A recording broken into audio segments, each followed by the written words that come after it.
آج کل اسلام میں داخل کے بجائے نکالنے کا زیادہ ٹرینڈ چل پڑا ہے۔ ابن انشا ایک مزاحیہ گزرا ہے، اس نے اپنی کتاب میں لکھا کہ دائرے کی قسمیں، ہوتا ہے نا بچے جیومیٹری سیکھ رہے ہوتے ہیں، تو اس نے ان قسموں میں بتایا کہ ایک دائرہ اسلام کا دائرہ بھی ہے، اور اس میں کارٹون بنایا ہوا تھا ایک مولانا صاحب بیچ میں جو ڈنڈے سے لوگوں کو نکال رہے ہیں، اور بتایا کہ پہلے اس میں لوگوں کو داخل کیا جاتا تھا، آج کل اس سے لوگوں کو نکالا جا رہا ہے۔ کہتے ہیں یہ دائرہ اسلام سے خارج، یہ دائرہ اسلام سے خارج۔ بیان میں بیچ بیچ میں جو چیزیں یاد آتی ہیں تو میں جمعہ اور اتوار کے بیان میں کوشش کرتا ہوں ان کو بھی چلاؤں، کیونکہ واضح و نصیحت کی مجلس ہے، جو چیز بھی آ جائے پارسل کر دینی چاہیے، جو بھی خیر کی بات، چاہے وہ موضوع سے ہٹ کے بھی کیوں نہ ہو، اس سے کوئی فرق نہیں پڑتا۔ یہ جو میں مسلمان کا لفظ استعمال کرتا ہوں، بہت سے لوگوں کو اس پہ بھی اعتراض ہے کہ مسلم ہوتا ہے، مسلمان تو نہیں ہوتا۔ قرآن و سنت میں ہمیں جو لفظ ملتا ہے وہ کیا ملتا ہے؟ مسلم۔ تو خوب سمجھ لیں، الفاظ کے بکھیڑوں میں پڑھنے کی ضرورت نہیں ہے۔ مسلم مسلمان، اردو میں مسلمان مسلم ہی کو کہتے ہیں، شاید یہ اس طرح سے وجود میں آیا ہے کہ فارسی میں مسلم مسلمان، جیسے طالب سے طالبان، جمع کا صیغہ جو ہے نا، طالب ایک طالب علم کو کہتے ہیں، طالبان بہت سارے طالب، تشنگان علم کہتے ہیں نا، جمع کا صیغہ ہے یہ فارسی میں، تو اردو میں فارسی بہت ہے۔ اللہ کو خدا کہہ دینے سے کوئی ٹینشن کی بات نہیں ہے، کوئی اتنے بڑا مسئلہ نہیں ہے۔ اللہ کو اللہ بھی کہہ سکتے ہیں، خدا بھی کہہ سکتے ہیں، فارسی میں ہے خدا، گاڈ بھی کہہ سکتے ہیں انگلش میں۔ عمل میں مسلمان بالکل زیرو ہوتا جا رہا ہے، الفاظوں کے بکھیڑوں میں پڑا ہوا ہے۔ تو بار بار میں بات کہتا ہوں، فرقہ واریت ناموں کو دیکھ کے کہا جاتا ہے مختلف فرقے، ناموں کو ختم کرو، تو ناموں کو ختم کرنے میں ایک نیا فرقہ بنا لیتے ہیں۔ تو کسی بھی کوئی بھی چیز کی پہچان کچھ بھی بن جاتی ہے، لوگ اپنی آسانی کے لیے نا، زبان جو ہے نا، زبان لینگویج جسے کہتے ہیں ہم، یہ بالکل نیچرل وے میں وجود میں آتی ہے، اس میں آپ اگر کانٹ چھانٹ شروع کر دیں گے تو بہت بڑی مشکل ہو جائے گی۔ لوگ جب جس چیز کو جو نام دے دیں تو مان لینا چاہیے اس کو۔ اب یہ جو میں بار بار بتاتا ہوں، یہ میرا ٹاپک نہیں ہے، 2 منٹ میں بس اس کو سمیٹ کے آگے چلتے ہیں، کہ یہ جو دیوبندی، بریلوی، اہل حدیث اور فلانا ڈمکانا، حنفی، شافی، یہ لوگوں کے دیے ہوئے نام ہیں، یہ غیر مسلم کے مقابلے میں نہیں ہے، یہ مسلمانوں کے آپس کے مقابلے میں ہے۔ اب جب ایک چیز ہوگی تو اس کو نام تو دیا جائے گا نا۔ مسلم کے مقابلے میں چاہے دیوبندی ہو، بریلوی ہو، شیعہ ہو، اہل حدیث ہو، جو بھی ہو، غیر مسلم کے مقابلے میں ہم سب کیا ہیں؟ مسلم ہیں۔ لیکن جب مسلمانوں میں مختلف مکتبہ فکر وجود میں آ گئے تو وہ ایک دوسرے سے فرق کیسے کریں گے؟ مسلم غیر مسلم سے کریں گے؟ اگر مسلم غیر مسلم سے کریں گے اس کا مطلب آپ دوسرے کو غیر مسلم مان رہے ہو۔ تو جب مختلف مکاتب فکر وجود میں آ گئے تو ان کا ایک دوسرے سے فرق کرنے کے لیے اسلام کے علاوہ کوئی اور نام دینا پڑے گا۔ ایک آسان سی مثال دے دیتا ہوں، ہندوستان میں فرقے نہیں تھے تو کچھ لوگ تیجا چالیسواں کرتے تھے، کچھ تیجا چالیسواں نہیں کرتے تھے۔ اب لوگوں نے تو فرق کرنا ہے نا، تو لوگوں نے اپنی آسانی کے لیے نام دے دیا کہ یار جو نہیں کرتے ان کا تعلق زیادہ تر دیوبند کے مدرسے سے ہے، تو لوگوں نے ان کو ہائی لائٹ کر دیا کس نام سے؟ دیوبندی کے نام سے۔ یہ پبلک کا دیا ہوا نام ہے۔ اور جو تیجے 40 میں کرتے تھے وہ ایک مکتبہ فکر تھا، ان کے پاس ان کے اپنے دلائل تھے، ان سے چاہے ہم متفق ہوں یا نہ ہو، لیکن انہوں نے کچھ بنائے دلائل، ان کی رائے تھی۔ تو جب وہ لوگ بڑی تعداد میں آ گئے اور وہ ربیع الاول میں یہ سب کچھ کرنے لگے جو وہ کرتے ہیں، تو ایک مکتبہ فکر تھا تو لوگوں نے اس کا نام کیا کر دیا؟ کیونکہ ان کا تعلق زیادہ تر بریلی سے تھا تو لوگوں نے خود کیا کہنا شروع کر دیا؟ بھائی یہ بریلوی ہے۔ اب اگر آپ کہیں نہیں ہم سب مسلم ہیں، تو اس کا مطلب یہ ہوا کہ جو تیجے 40 میں نہیں کر رہے وہ بریلویوں سے فرق کے لیے لوگ ان کو نام دے مسلم۔ اس کا مطلب خود بخود مان لیا کہ جو تیجے کر رہے ہیں وہ غیر مسلم ہیں۔ اس سے فرقہ واریت کم ہوگی یا بڑھے گی؟ وہ کہے گا یار ہمیں تم نے غیر مسلم بنا دیا۔ تو مسلمانوں کے آپس میں جب ڈفرینس ہوگا نا تو اس میں فرق کے لیے یہی نام دیے جائیں گے۔ اب جو لوگ کہتے ہیں میں نہ دیوبندی، نہ بریلوی، نہ اہل حدیث، نہ فلانا، نہ ڈمکانا، تو ہم ان سے کہتے ہیں پھر آپ کا نظریہ کیا ہے؟ آپ کی سوچ کیا ہے؟ تو جو آپ کی سوچ ہے تو وہ سوچ کے لوگ تو پہلے سے پائے جاتے ہیں، تو وہی تو ہو گیا، نام آپ نے وہ نہیں رکھا لیکن وہ سوچ آپ کی پائی جاتی ہے۔ اور جب آپ اپنے آپ کو کہیں گے مسلم مسلم مسلم، تو یہ غیر مسلم سے فرق کے لیے تو مسلم کہا جائے گا، لیکن آپس میں فرق کے لیے اگر مسلم کہہ رہے ہیں اٹ مینس دوسرا کیا ہے؟ آپ اس کو غیر مسلم مان رہے ہیں۔ اور آسان کر دیتا ہوں پھر یہ چلتا ہوں آگے۔ یہ بہت زیادہ فرقے آج کل یہ لفظ بہت زیادہ چلایا جا رہا ہے، اس کے نام پہ فرقے کم نہیں ہو رہے، بنائے جا رہے ہیں، فیکٹریاں لگا دی ہیں فرقے بنانے کی۔ اب بہت سے لوگ کہتے ہیں ہمارا کوئی فرقہ نہیں ہے، حالانکہ اسلام میں سب سے پہلے 2 بڑے فرقے وجود میں آئے ہیں۔ یہ تو بعد کے ہیں نا، کسی نے بریلویت کا نام دے دیا، نام بعد میں آئے ہیں۔ یہ جو سوچ تھی وہ تو بہتوں کی ہمیشہ سے رہی ہے، جو نظریے تھے سب سے پہلے جو وجود میں آئے، جو آج تک قائم ہیں، ان کی بات کر رہا ہوں، وہ شیعہ اور سنی وجود میں آئے ہیں۔ شیعہ حضرات کا جو بیسک دعویٰ ہے پنج تن پاک، اہل بیت کو اور حضرت علی کو، دیگر اصحاب رسول پہ فضیلت دینا، ان کے اپنے اصول ہیں، وہ ان اصولوں پر عمل پیرا ہیں. وہ 2 نمازیں ہمیشہ اکٹھی پڑھتے ہیں، وہ 3 طلاق کو ایک بھی نہیں مانتے، کچھ ایک مانتے ہیں کچھ ایک بھی نہیں مانتے. حضرت عمر رضی اللہ تعالیٰ عنہ کے فیصلوں کو بالکل لفٹ نہیں کراتے، تبھی وہ متع کو بھی جائز سمجھتے ہیں. ان میں بڑے فرق تھے ان کے اندر اور سنیوں کے اندر. ان کا عقیدہ بھائی 11 امام ہیں، 12 امام ہیں، وہ امام کو بھی بہت زیادہ امام کو درجہ دیتے ہیں وہ. تو جو یہ عقیدوں کے حامل نہیں تھے، جن کا یہ عقیدہ تھا نہیں بھائی قرآن حدیث اور صحابہ، خلفائے راشدین کو بھی ویلیو دینی ہے، تمام صحابہ کو ماننا ہے، ہر نماز اپنے ٹائم پہ پڑھنی ہے. سفر میں تو اختلاف ہے اہل سنت والجماعت میں آپس میں، لیکن جب حضر میں ہوں گے تو ہر نماز اپنے ٹائم پہ ہوگی. متع حلال نہیں ہے، 3 طلاقیں 3 ہوتی ہیں. تو جن کا یہ کانسیپٹ تھا ان کو کیا کہا جانے لگا؟ اہل سنت والجماعت. حالانکہ آپ کہتے نہیں جی ہم فرقوں میں نہیں پڑھیں گے، یہ مسلم ہیں، اس کا مطلب آپ نے ان کو کیا مان لیا؟ غیر مسلم. اگلا قبول کر لیتا اس نعرے کو؟ وہ کہتا ہے بھائی ہم وہ تو کہہ رہے ہم تو مسلم ہیں. وہ تھوڑی آپ اس کو 100 دفعہ غیر مسلم کہیں، اگلا ایکسیپٹ کرنے کے لیے تیار نہیں ہے. تو علماء نے کیا کیا بھائی ٹینشن سے بچنے کے لیے کہ بھائی 2 مکاتب فکر ہیں، ایک کو اہل سنت والجماعت کہا جاتا ہے اور ایک کو شیعہ کہا جاتا ہے. پھر اہل سنت والجماعت کو شارٹ فارم میں سنی کہا جانے لگا. میں نے کہا نا زبان جو ہے وہ پرواہ نہیں کرتی ہے، زبان آٹومیٹیکلی وجود میں آتی ہے. لوگ جس چیز میں آسانی دیکھتے ہیں اس کو خود وضع کرتے ہیں. جو زبان کے الفاظ ہیں ان کو وضع کسی ادارے میں نہیں کیا جاتا، وہ آٹومیٹیکلی لوگوں کی زبان پہ. ابھی آج کیا نا پروگرام تو بڑھ گیا چل رہا ہے نا مارکیٹ میں، اب یہ کسی نے بیٹھ کے بنایا ہے، اب ہر جگہ یہ وڑ گیا کا لفظ. اب اصل وڑ گیا کہ جو بھی مطلب ہوں، اصل وڑ گیا. مجھے کل کسی نے کہا یہ وڑ گیا بہت برا لفظ ہے، اس کا تو یہ مطلب ہے، اس کا تو وہ مطلب ہے، یہ وڑ گیا کا لفظ. میں نے کہا جو بھی مطلب ہے ابھی یہ نہیں ہے، ابھی وہ مطلب ہے جو مارکیٹ میں چل رہا ہے. وڑ گیا کا مطلب بیڑا غرق ہو گیا پروگرام کا. اچھا چھالیاں بھی آ گئی، میم سے بہت آ رہی ہیں، پروگرام تو وڑ گیا. میں شہد لینے گیا تو میں چٹان کے اوپر چڑھا ہوا تھا نا، بہت ہائٹ پہ، ایک یعنی 1000 فٹ بلندی پہ شہد کے لیے میں بلوچستان کے پہاڑ پہ چڑھا. شہد کا چھتا میں نے کہا اپنے ہاتھوں سے کاٹوں گا میں، شوق ہے ہمیں اس طرح کی حرکتوں کا.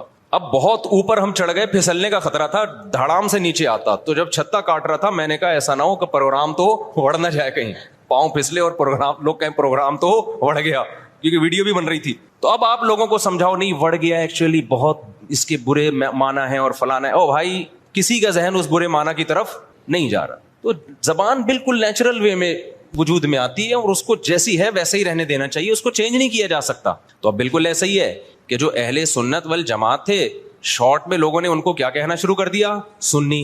اب آپ یہ کہیں میرا کوئی فرقہ نہیں ہے، میں کسی فرقے کو نہیں مانتا، میں صرف مسلمان ہوں. تو لوگ آپ سے پوچھیں گے کہ بھائی آپ شیعہ ہو یا سنی ہو؟ وہ کہ میں شیعہ سنی کو نہیں مانتا، میں مسلم ہوں. میں کیا ہوں؟ خالص مسلم. تو اگلا پوچھے گا نا کہ آپ کے عقیدے کیا ہیں؟ آپ حضرت علی کو دیگر صحابہ پہ فضیلت دیتے ہو، آپ متع کو جائز سمجھتے ہو؟ وہ کہیں نہیں. اسے کہا جائے آپ ہر وقت 2 نمازیں اکٹھے کرنے کے قائل ہو، ظہر ہمیشہ جیسے شیعہ لوگ پڑھتے ہیں؟ وہ کہے گا نہیں. تو اسی کو تو سنی کہا جاتا ہے جو یہ کام نہیں کرتے. آپ سب صحابہ کو مانتے ہو؟ ہاں جی مانتا ہوں. تو یہی تو سنی ہے، انہی کو تو سنی کہتے ہیں. کہ نہیں میں سنی نہیں، میں مسلم ہوں. تو بھائی جو عقیدے آپ کے ہیں ان شارٹ اس کو سنی کہا جاتا ہے. تو اس میں کیا تکلف ہے منہ سے پھوٹ دو کہ میں سنی ہوں؟ مان رہے ہو انہی عقیدوں کو، تو اسی کے تو لوگوں نے آسانی کے لیے ان شارٹ کیا کہنا شروع کر دیا؟ سنی کہنا شروع کر دیا. اب آپ اس لیے نہیں کہہ رہے اپنے آپ کو سنی کہ میں فرقے کی چھاپ نہیں لگانا چاہتا. بھائی چھاپ لگانا چاہو یا نہیں چاہو، پبلک جو ان عقیدوں کا حامل ہوتا ہے پبلک اس کو سنی ہی سمجھتی ہے. تو آپ بول دو میں سنی ہوں، کچھ نہیں ہوتا اس سے، کوئی قیامت نہیں آ جائے گی. ایسے موقع پہ بلا وجہ نہیں چیختے پھرو کہ میں سنی ہوں، میں فلانا ہوں، میں ڈمکانا ہوں، میں یوں ہوں. جب ضرورت پڑے تو کہا جا رہا ہے نا، بلا وجہ تھوڑی ہائی لائٹ کیا جا رہا ہے. اور آسان مثال بر صغیر میں جب احمد رضا خان بریلوی آئے اور انہوں نے وہ بہت زیادہ اس کا پرچار کیا، خاص جو ان کے مخصوص عقائد تھے وہ صحیح تھے غلط تھے، اس پہ بحث میں تو میں جا ہی نہیں رہا. اس کے بعد ایک خاص مکتبہ فکر وجود میں آیا کہ بھائی ربیع الاول کو عید کا دن کہنا ہے اور تیجا کرنا ہے، 40واں کرنا ہے، جو بھی کر رہے ہیں وہ ایکٹیویٹیز. اب کیا ہوا کہ جب یہ ایکٹیویٹیز بڑھی ہیں تو لوگوں نے کہا یہ والے جو لوگ ہیں نا، کچھ لوگ یہ چیزوں کو مانتے ہیں اور کچھ لوگ ان چیزوں کو بولو نہیں مانتے. تو لوگوں نے جو نہیں مانتے تھے ان کو دیوبندی کہنا شروع کر دیا، جیسے ہم لوگ نہیں مانتے، ہمارے اکابر بھی نہیں مانتے تھے. تو لوگوں نے کہا کہ یار یہ جو مکتبہ فکر ہے نا، ان کا تعلق زیادہ تانے بانے ان کے دیوبند مدرسے سے جا کے ملتے ہیں. تو چاہے اب تانے بانے دیوبند سے ملیں یا نہ ملیں، بر صغیر میں صرف دیوبند کا مدرسہ تھوڑی تھا، لاکھوں ہزاروں مدرسے تھے. چاہے جس مدرسے سے بھی فارغ ہو, چاہے وہ دیوبند کا نہ بھی ہو, پبلک نے اس کو کیا کہنا ہے؟ دیوبندی. کیونکہ پبلک آسانی دیکھ رہی ہے نا, آسانی دیکھ رہی ہے, اس کی ڈیپ میں نہیں جاتی, زبان میں نہیں اتنی ڈیپ میں جایا جاتا. لوگ کہتے ہیں یار ان شارٹ بتاؤ کیا ہو تم. اور جو لوگ یہ کام کر رہے تھے ان کو پبلک نے کیا کہنا شروع کر دیا؟ بھائی بریلوی کہنا شروع کر دیا. اب آپ کے ہاں کوئی بندہ رشتہ لے کر آیا اپنی بیٹی, آپ کی بیٹی کے لیے, بیٹھا ہوا ہے سامنے, چائے رکھ دیا آپ نے, ڈبو کے بھی نہیں کھا رہا, اس کو پتا ہے رشتہ ٹوٹنے کا خطرہ ہوتا ہے, ایٹیٹیوڈ کے خلاف ہے یہ ڈبو کے کھانا نا, تمیز سے بیٹھا ہوا ہے. آپ لوگ کیا تھے کہ آپ تیجا بھی کرتے ہیں, 40واں بھی کرتے ہیں, عرس بھی مناتے ہیں, قوالیوں میں بھی جاتے ہیں. آپ کا ایک یہ سوچ ہے, آپ کو رشتہ اسی قسم کا چاہیے. میں سمجھا پا رہا ہوں, ادھر توجہ میری طرف. آپ کو رشتہ چاہیے اسی مزاج کا. تو آپ لڑکے سے ان شارٹ کیا پوچھو گے کہ آپ مسلم ہو یا غیر مسلم, یہ پوچھو گے؟ اگر آپ نے پوچھ لیا کہ بیٹا آپ ہمارا کوئی فرقہ نہیں ہے, ہم دیکھنا چاہتے ہیں آپ کی سوچ کیا ہے, ہم صرف مسلم ہیں, تو بیٹا آپ مسلم ہو یا غیر مسلم, وہ کیا کہے گا؟ میں کوئی ہندو عیسائی چمار لگ رہا ہوں آپ کو؟ وہ شرم نہیں آتی آپ کس طرح کے سوال پوچھ رہے ہیں مجھ سے؟ بولو نا کیا ہو گیا, یہی کہے گا نا وہ جواب میں کہتے دیکھو بیٹا ہم فرقوں کو تو مانتے نہیں, ہم تو یہ مانتے نہیں دیوبندی, بریلوی, اہل حدیث اور شیعہ سنی, بیٹا یہ سب چیزیں یہ تو منجن ہے, منجن. یہ کیا ہے؟ یہ فرقوں کے منجن ہے.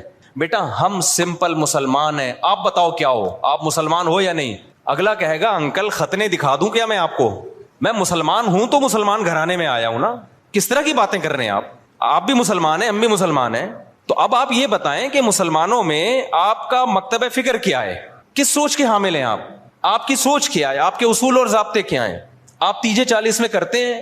کہے گا ہاں بیٹا. آپ عرس پہ جاتے ہیں؟ ہاں بیٹا. آپ نبی کو حاضر ناظر سمجھتے ہیں؟ ہاں بیٹا. اچھا تو آپ بول دینا منہ سے ان شارٹ کے ہم بریلوی ہیں, گھنٹہ میرا پی گئے آپ بیٹھ کے. اور لڑکی والے بھی لڑکے سے یہ پوچھیں گے کہ بیٹا ان شارٹ آپ بتاؤ. اچھا لڑکا الٹے سوال پوچھ رہا ہے, آپ مسلم ہیں؟ میں صرف مسلم ہوں, آپ بتائیں مسلم ہے؟ وہ دیں گے رشتہ؟ لگے پتہ نہیں کس قسم کا آدمی, ہم کیوں ہندو لگ رہے ہیں ہم تجھے شکل سے کیا؟ تو وہ بھی ان شارٹ پوچھیں گے بیٹا آپ دو بڑے مکتب فکر بر صغیر میں چل رہے ہیں, کچھ تیجے 40 میں کو مانتے ہیں, کچھ تیجے 40 میں کو نہیں مانتے. تو جو نہیں مانتے ان کو دیوبندی کہا جاتا ہے. لوگوں نے اپنی آسانی کے لیے نام دیا اور سوسائٹی نے اس کو ایکسیپٹ کر لیا اس نام کو, اور جو کرتے ہیں ان کو بریلوی کہا جاتا ہے. تو ان شارٹ آپ بتا دو کہ آپ دیوبندی ہو یا بریلوی ہو. وہ اگر کہتے میں بریلوی, چل بھائی ٹھیک, رشتہ ڈن ڈنا ڈن. اگر وہ کہتے کہ میں دیوبندی ہوں تو بھائی پتلی گلی سے نکلو. سمجھ رہے ہو, ناموں کی بات کر رہا ہوں میں. ہاں بلا وجہ اپنا نام ہائی لائٹ کرنا. اچھا ایک اور اس میں ہم اہل حدیث کو بھی اس میں لے لیتے ہیں. اہل حدیث کیا ہے؟ جب شیعہ سنی دو فرقے بڑے وجود میں آئے, جن کا ابھی تک فرقے تو بہت سارے بنے تھے, بہت سارے تو ختم ہی ہو گئے, کیونکہ جو باطل چیزیں زیادہ پنپتی نہیں ہے, اور پنپتی بھی ہے تو ایک جگہ قائم نہیں رہتی. آپ اگر 1200 سال پہلے کے شیعہ کو دیکھ لیں تو الگ تھے, 200 سال بعد والے الگ, آج الگ. تو وہ بہت یعنی ایک جگہ نہیں. آپ اہل سنت والجماعت کو دیکھیں گے نا تو جو 1200-1300 سال پہلے تھے آج بھی اسی ٹریک پر ہیں. وہ خاص طور پر جو ان چاروں مکاتب فکر کو فالو کرتے ہیں, حنفی, مالکی, شافعی, حنبلی, ان کے اصول 1300 سال پہلے لکھ لیے گئے تھے, مسائل بھی لکھ لیے گئے تھے, تو اب اس سے ہٹتے نہیں ہیں. یہ آپ کو حنفی 800 سال پہلے کا بھی وہی نظر آئے گا جو آج تھا, شافعی 800 سال پہلے کا بھی ویسے نظر آئے گا جیسا آج تھا. اگر تبدیلی ہوئی ہے تو بدعت کے حوالے سے ہوئی ہے, کسی میں بدعتیں آ گئیں, کسی میں بدعتیں کوئی ایکسٹریم لیول پہ ادھر چلا گیا. کوئی مسائل کے معاملے کی بات کر رہا ہوں, جو اسلامک لا ہے, لا نہیں چینج ہوا کیونکہ وہ ریٹن فارم میں آ چکا تھا پہلے. تو اب میں عرض کر رہا تھا کہ دو فرقے بڑے وجود میں آ گئے. ایک کو کیا کہا جاتا تھا؟ شیعہ. ایک کو کیا کہا جاتا تھا؟ سنی. تو سنیوں کا جو اصول اور ضابطہ تھا وہ یہ تھا کہ قرآن سے مسئلہ دیکھا جائے, پھر نبی صلی اللہ علیہ وسلم کی صحیح احادیث سے, اس کے بعد صحابہ. تو انہوں نے اس اصول کو سامنے رکھ کے ریسرچ کی, اور باقاعدہ جیسے حدیث کو ریٹن فارم میں محدثین لے کر آئے کہ بھئی اب سینہ بسینہ کب تک چلے گی, اس کو ریٹن فارم میں لے کر آؤ, کتابیں لکھو, ضائع ہو سکتا ہے علم. تو اسی طرح جو مسائل تھے, یہ جائز ہے, یہ ناجائز ہے, یہ مکروہ ہے, یہ حرام ہے, یہ مکروہ تنزیہ ہے, فلاں کام کرنے سے سدہ صاحب واجب ہوتا ہے, فلاں غلطی کرو تو سدہ صاحب نہیں پوری نماز ہی لوٹانی پڑے گی, ہزاروں مسائل تھے نا. تو ائمہ کرام نے اجتہاد کیا اور مسائل کو ریٹن فارم میں لانا شروع کیا. تو جو اہل سنت والجماعت تھے وہ ان کے 4 مکاتب فکر وجود میں آئے.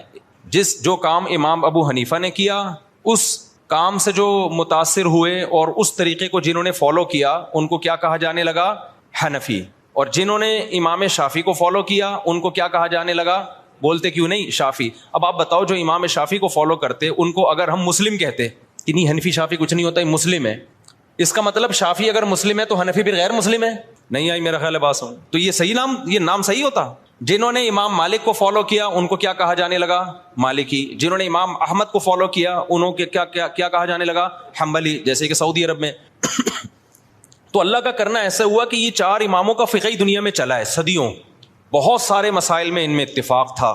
کچھ مسائل ایسے تھے کہ 2 امام ایک طرف 2 دوسری طرف، کچھ میں 3 ایک طرف 1 ایک طرف. تو جو اختلافی تھے وہ اب اختلافی رہ گئے ہمیشہ کے لیے، جو اتفاقی تھے وہ کیا بن گئے؟ اتفاقی بن گئے. اب جو اختلافی تھے تو علماء نے کہا کہ بھائی چونکہ اتنے بڑے بڑے ائمہ نے ریسرچ کا کام کیا ہے، یہ اختلاف اب حل نہیں ہو سکا. جیسے رفع الیدین کا مسئلہ اختلافی بن گیا، امام کے پیچھے آمین زور سے کہنی آہستہ کہنی ہے، یہ کیا بن گیا؟ اختلافی. ہاتھ یہاں باندھنے یہاں باندھنے، یہ ذہن میں رکھے سینے پہ ہاتھ باندھنا کسی مجتہد سے منقول نہیں ہے، بلکہ سعودی عرب کے ایک عالم کا بھی کلپ بھی آیا، انہوں نے کہا یہ مکروہ عمل ہے سینے پہ ہاتھ باندھنا، کیونکہ اس بارے میں صحیح حدیث موجود نہیں ہے. تو اگر میں کہتا نا ہندوستان کے کسی عالم کا، تو پھر لوگ کہتے ہیں نہیں یہ تو مانتے ہی نہیں حدیثوں کو، حالانکہ غلط بات ہے، کیوں نہیں مانتے بھائی؟ لیکن سعودیہ کے تبھی آپ نے ائمہ حرمین کو بھی دیکھا ہوگا سینے پہ ہاتھ نہیں باندھتے، وہ بھی نیچے ہاتھ باندھتے. تو 4 اماموں میں کسی کے ناف کے اوپر ہے، کسی کے ناف کے تھوڑا سا اوپر، کسی کا ناف کے بالکل اوپر. ایسا 4 میں سے کسی کی ریسرچ نہیں ہے کہ سینے پہ ہاتھ باندھے جائیں، یہاں یوں کر کے ہاتھ باندھے جائیں. خیر جو باندھتے ہیں ہمیں ان سے کوئی چڑ نہیں ہے، کوئی اتنا بڑا ایشو نہیں ہے. میں تو صرف یہ بتا رہا ہوں کہ یہ جو الزام لگایا جاتا ہے نا کہ یہ لوگ حدیثوں کو نہیں مانتے، یہ الزام غلط ہے. کیونکہ حدیثیں میں ہوتا نا تو یہ 4 اتنے بڑے بڑے مجتہدین جن کو پوری امت نے، جو تابعین تبع تابعین کے دور کے لوگ تھے، ان کو تو حدیثیں زیادہ پہنچی تھیں اور حدیث کی سند کی تحقیق یہ زیادہ اچھے طریقے سے کر سکتے تھے، یہ قائل ہوتے اس کے. تو ابن خزیمہ کی جو روایت ہے سینے پہ ہاتھ باندھنے والی، وہ صحیح روایت نہیں ہے. مصیبت آج کل یہ ہے کہ آپ کا جو مذہب ہوتا ہے، آپ وہ حدیث کو لازمی صحیح کہنا ہے مارکیٹ میں جو چل رہا ہے، اور جو مخالف کی دلیل ہے وہ لازمی کیا ہے؟ پہلی نظر میں ہی ضعیف ہے. یہ چل رہا ہے مارکیٹ میں. خیر، تو ان 4 اماموں میں جب اختلاف کچھ باقی رہ گیا تو امت کے بڑے بڑے علماء نے فتویٰ دیا کہ بھائی اب یہ اختلاف ختم کرنا ممکن بولو نہیں ہے، کیونکہ صحابہ میں یہ اختلاف تھا. کوئی یہاں ہاتھ باندھتا، کوئی ہاتھ چھوڑ کے نماز پڑھتا. صحابہ میں صحیح حدیث سے ثابت ہے ایک صحابی ہاتھ چھوڑ کے نماز پڑھتے تھے، اور یہ بھی ثابت ہے صحیح سند سے کہ مدینہ والے ہاتھ چھوڑ کے نماز پڑھتے تھے. تو امام مالک نے کہا کہ بھئی مدینہ والے جب ہاتھ چھوڑ کے نماز پڑھ رہے ہیں تو نبی کی آخری نماز تو انہوں نے دیکھی ہے، تو میں ہاتھ چھوڑ کے نماز کے قائل ہوں. ٹھیک ہے، ہاتھ باندھنے والی حدیثیں ہیں لیکن وہ پرانے زمانے کی ہیں. مدینہ کس کو فالو کر رہا ہے؟ نبی کے آخری عمل کو فالو کر رہا ہے، تو میں ہاتھ چھوڑ کے نماز. تبھی مالکیہ پوری دنیا میں جہاں بھی ہیں کیسے نماز پڑھتے ہیں؟ بولتے کیوں نہیں؟ ہاتھ چھوڑ کے. اب کبھی ہمیں ہاتھ چھوڑا ہوا بندہ نظر آ جائے نماز پڑھ رہا ہے تو ہمیں اشکال ہوتا ہے یار ساری دنیا تو ہاتھ باندھ کے نماز پڑھ رہی ہے، یہ کیوں چھوڑ رہا ہے؟ تو ہم بجائے اس کے کہ بولیں یہ مسلم ہے یا میں مسلم ہوں، تو کیا مطلب وہ غیر مسلم ہندو ہے وہ؟ تو ان شارٹ ہم کیا کہتے ہیں؟ یہ فقہ مالکیہ کو فالو کرتے ہیں. یہ کیا کرتے ہیں بھائی؟ یعنی مالکی ہیں. یہ کیا مطلب؟ یہ امام مالک کی جو تحقیق ہے اس کو زیادہ اس پر اعتماد کرتے ہیں. حدیثوں میں تو سب کچھ ملے گا آپ کو.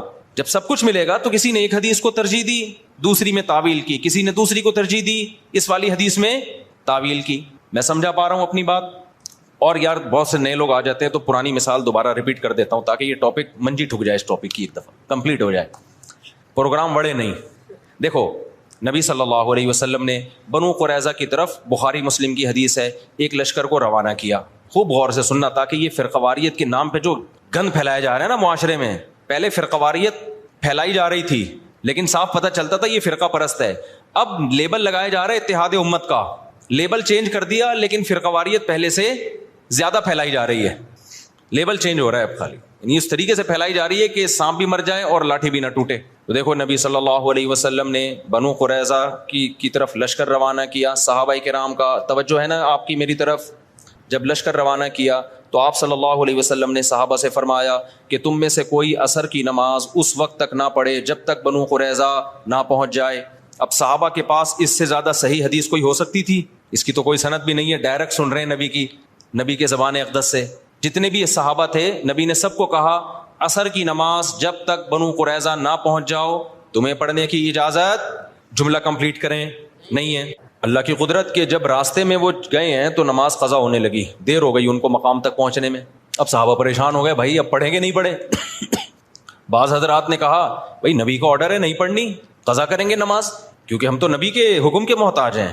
ہم پڑھتے کیوں تھے؟ نبی نے حکم دیا تھا نا، تو جب نبی نے چھوڑنے کا حکم دیا ہے تو چھوڑیں گے ہم. دوسرے صحابہ نے کہا کہ نہیں بھائی، نبی کا مطلب یہ تھوڑی تھا کہ قضا کر دو. آپ جب کسی کو بھیجتے ہیں کہ بھائی یہاں سے حیدرآباد جا رہے ہو، دیکھو بیٹا وہیں پہ نماز پڑھنا، راستے میں خطرہ ہے، کوئی بھی مسئلہ ہو سکتا ہے، تو مطلب یہ آپ کو یقین ہے کہ اثر تک پہنچ جائے گا. قضا کرنے کی تھوڑی اجازت ہے، کیونکہ قرآن میں آتا ہے حافظوا علی الصلوات والصلاۃ الوسطی، درمیانی نمازوں کی حفاظت کرو. درمیانی تو عصر کی نماز ہے, اس کی تو خاص تاکید ہے. تو نبی کا حکم تو یہ ہے, لیکن نبی کا مقصد یہ بولو نہیں تھا. نبی عالم الغیب تھوڑی ہے, ان کو کیا پتا تھا کہ یہ قضا کر لیں گے, تو اس لیے ہم پڑھیں گے. اب دو جماعتیں بن گئیں, ایک نے کہا ہماری رائے ہے کہ ہم نے پڑھنی ہے, دوسرے نے کہا ہماری رائے ہے کہ ہم نے. دونوں کا مقصد کیا؟ خواہش نفس تھا. اب اگر وہ دونوں پھٹا شروع کر دیتے وہاں پہ کہ تو حدیث کا منکر ہے, معاذ اللہ نقل کفر منجن بیچ رہے ہو تم لوگ, ہمارے پاس صحیح حدیث ہے, نبی نے کہا ہے کہ نہیں پڑھنی, بس ہم نہیں پڑھیں گے. اور جو نہیں پڑھے گا ہمارے ساتھ, جو پڑھے گا وہ دائرہ اسلام سے خارج ہے, وہ حدیث کا منکر ہے, وہ گمراہ ہے, وہ جہنمی فرقوں میں ہے. اس سے فرقہ واریت کم ہوتی ہے بڑھتی؟ بولتے کیوں نہیں, لڑائی پیدا ہوتی, پھڈا پیدا ہوتا. جن کا خیال تھا نہیں پڑھنی, انہوں نے کہا بھائی ہمیں یہ سمجھ میں آ رہا ہے, اب نبی موجود تو ہے نہیں کہ ہم ان سے پوچھیں یا رسول اللہ آپ کا مطلب کیا تھا. رابطہ بھی نہیں ہے, کوئی فون بھی نہیں تھا اس زمانے میں. دوسرے فریق نے کہا بھائی ہمیں تو یہی لگ رہا ہے کہ نبی کا یہ مفہوم نہیں تھا, وہ تو ہمیں آسانی کے لیے نبی نے حکم دیا تھا, راستے میں خطرات ہوتے ہیں, اب قضا تھوڑی ہو سکتی ہے, ہمیشہ پڑھی ہے بھائی, تو آج ہی پڑھیں گے ہم. انہوں نے پڑھ لی. اب انہوں نے نہیں پڑھنے والوں کو یہ نہیں کہا کہ تم تو مطلب ہی نہیں سمجھتے حدیثوں کا, تمہارے مطلب کھوپڑی میں سینس. آج کل فروعی مسائل میں اسی طرح چیلنج کیا جاتا ہے نا, جب فروعی مسائل میں اختلاف کو ذکر کیا جاتا ہے تو مذہبی اسکالر کا ایٹیٹیوڈ یہی ہوتا ہے, بدتمیزی والا. تو صحابہ میں سے جن کا خیال تھا پڑھنی چاہیے پڑھ لی, جن کا خیال تھا نہیں پڑھنی چاہیے نہیں پڑھی. دو مکتب فکر وجود میں آ گئے کہ نہیں آ گئے اس لحاظ سے وقتی طور پہ. اچھا دونوں نے ایک دوسرے کے پیچھے نمازیں بھی نہیں پڑھی, یہ بھی ذہن میں رکھیں. جب وہ پڑھ رہے تھے تو انہوں نے ان کی اقتدا نہیں کی ہے, ان کا خیال تھا یہ غلطی پر ہے. جب ایک جماعت نماز پڑھ رہی تھی تو دوسرے نے یہ ان کے پیچھے نماز نہیں پڑھی, کیونکہ ان کا خیال یہ تھا بھائی نبی کا مقصد, نبی نے حکم دیا نہیں پڑھنی ہے تو ہم کیسے پڑھ لیں. تو وہاں کسی نے فتویٰ نہیں لگایا کہ یہ دونوں ایک دوسرے کے پیچھے نمازیں ہی نہیں پڑھتے, یہ تو ویسے ہی کیا ہیں, گمراہ ہیں. بھائی کیسے پڑھے؟ ان کی رائے یہ کہ یہ ٹھیک نہیں کر رہے, اس لیے نہیں پڑھی انہوں نے نماز. تو میری اگر رائے یہ ہے کہ یہ والا مکتبہ فکر سنت کے مطابق نماز نہیں پڑھتا, یا ایسے نماز پڑھتا ہے کہ میری رائے کے مطابق وہ شرائط ہی نماز کی پوری نہیں ہوتی, تو میں نہیں پڑھوں گا. آپ مجھے کیوں گن پوائنٹ پہ مجبور کر رہے ہیں کہ پڑھو اس کے پیچھے آپ فرقہ واریت کو ختم کرنے کے لیے؟ اس سے فرقہ واریت تھوڑی ختم ہوگی. فرقہ واریت کیسے ختم ہوگی؟ جو صحابہ کا ایٹیٹیوڈ تھا, جس نے پڑھنی ہے پڑھ لے, نہیں پڑھنی ہے نہیں پڑھے. کسی نے گن رکھ کے دوسرے کو نہ پڑھوانے کی کوشش کی اور نہ چھڑوانے کی کوشش کی. میں سمجھا پا رہا ہوں, خدا کی قسم قدر کر لو ان باتوں کی, قدر کر لو ان باتوں کی. یہ جو آج کل نئے نئے اسکالر جراثیم پیدا کر رہے ہیں نا, یہ بہت خطرناک جراثیم ہے, ان سے تم گمراہ ہو جاؤ گے. پھر کیا ہوا جب یہ فریق نبی کی خدمت میں پہنچا ہے, واپس نبی کو اطلاع دی گئی کہ ایک نے ایسا کیا دوسرے نے ایسا کیا, نبی نے کسی کو ملامت بولو نہیں کی. یہاں سے فقہا کو ایک اصول مل گیا قیامت تک کے لیے, بھائی حدیث کی تشریح میں اگر اختلاف ہوگا تو وہ اختلاف برا نہیں ہے. میں سمجھا پا رہا ہوں اپنی بات؟ اگر حدیث کی تشریح میں اختلاف, دیکھو جن صحابہ نے نماز چھوڑی انہوں نے حدیث کے الفاظ لیے, ایسا ہی ہے نا. جنہوں نے نماز پڑھی کیا انہوں نے حدیث نہیں لی؟ انہوں نے لی. انہوں نے حدیث میں تعویل کی, انہوں نے کہا حدیث کا یہ مطلب نہیں ہے. کیوں نہیں ہے بھائی یہ مطلب؟ کیوں نہیں ہے؟ اس لیے کہ قرآن کہہ رہے ہیں اثر کی حفاظت کرنی ہے, تو قرآن کا بھی تو حکم ہے نا, اس کو بھی تو فالو کرنا ہے. اب اگر کوئی ہمارے سامنے حدیث کا ریفرنس پیش کرتا ہے اور ہمارے خلاف جاتا ہے, ہم کہتے ہیں حدیث کا یہ مطلب نہیں ہے, تو 2-2 فٹ توے پر اچھلنے شروع کر دیتا ہے وہ کہ دیکھو نبی کی حدیث آئی, بجائے سینے سے لگانے کے فوراً کہہ رہے ہیں حدیث کا یہ مطلب نہیں ہے. یعنی یہ بتائیں گے ہمیں کیا مطلب ہے. اور بھائی ہم جو مطلب دوسرا بتا رہے ہیں وہ اس لیے بتا رہے ہیں کہ اس کے مقابلے میں دیگر دلائل کو بھی تو دیکھو, قرآن کو بھی تو دیکھو, حدیث متواتر کو بھی تو دیکھو. اس لیے ابن قیم رحمہ اللہ تعالیٰ نے ان صحابہ کی رائے کو زیادہ ترجیح دی ہے جنہوں نے نماز پڑھی ہے. انہوں نے کہا انہوں نے کیا کیا ہے کہ حدیث کا ایسا مفہوم بیان کیا کہ وہ حدیث دیگر حدیثوں سے اور قرآن کی آیتوں سے میچ کر گئی ہے. وہ زیادہ ان کا مذہب ثواب سے سواد والا ثواب یعنی درستگی کے زیادہ قریب تھا. تو یہی امام حنیفہ کا اصول ہے کہ جب بھی کوئی حدیث آتی ہے چاہے صحیح حدیث ہو, وہ قرآن اور احادیث مشہورہ متواترہ پہ پیش کرتے ہیں. اگر اس کے موافق ہے تو ٹھیک ہے, نہیں ہے تو اس میں تعویل کر دیتے ہیں.